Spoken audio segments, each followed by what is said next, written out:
আসসালামু আলাইকুম ভাই, সালাম দিছিলাম। সালাম দিছি ওয়ালাইকুম সালাম। ভাই। আপনার প্রতিদিন স্যালারি কত? ও আদি টাকা 900 টাকা আদি। 900 টাকা।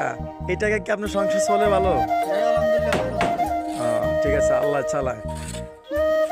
কাকা আসসালামু আলাইকুম। ওয়ালাইকুম সালাম ওয়া রাহমাতুল্লাহ। কাকা, আপনার প্রতিদিন স্যালারি? আমার স্যালারি হলো 950 টাকা।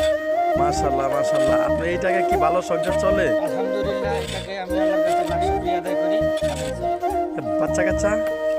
আচ্ছা 3 মেয়ে 1 ছেলে। মাশাল্লাহ মাশাল্লাহ। আসসালামু আলাইকুম ওয়ালাইকুম সালাম। ভাইজান, আপনি ভালো আছেন? ভালো। আপনার প্রতিদিন স্যালারি? স্যালারি 900 টাকা। 900 টাকা, মাশাল্লাহ। এই আপনার এই টাকা কি ভালো চলে সংসার? আলহামদুলিল্লাহ খুব ভালো চলতেছে। মাশাল্লাহ। আর বাচ্চা কাচ্চা?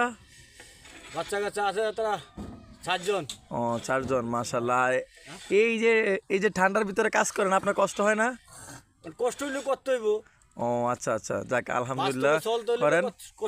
কষ্ট করে চলতে হইব ঠান্ডা হইলেও। বিসমিল্লাহির রহমানির রহিম। শুরু করে দিছি পরম করুণাময় আল্লাহর নামে। দেখেন, ওনারা অধিক কষ্ট করে পরিশ্রম করে সংসার চালায়, আমরা কিন্তু হালাল খেতে পছন্দ করি। জানেন কাদের টাকাটা হালাল? দিস ইজ মাই ব্লাডের গন্ধ কয়। যারা দৈনিক পরিশ্রম করে, মজুরি দিয়ে কাজ করে খাবার খায়, তাদের টাকার মধ্যেই হালাল গন্ধ পাওয়া যায়। তাদের টাকার মধ্যে রক্তের গন্ধ পাওয়া যায়, যেখানে রক্তে ভেজা ঘামের টাকা।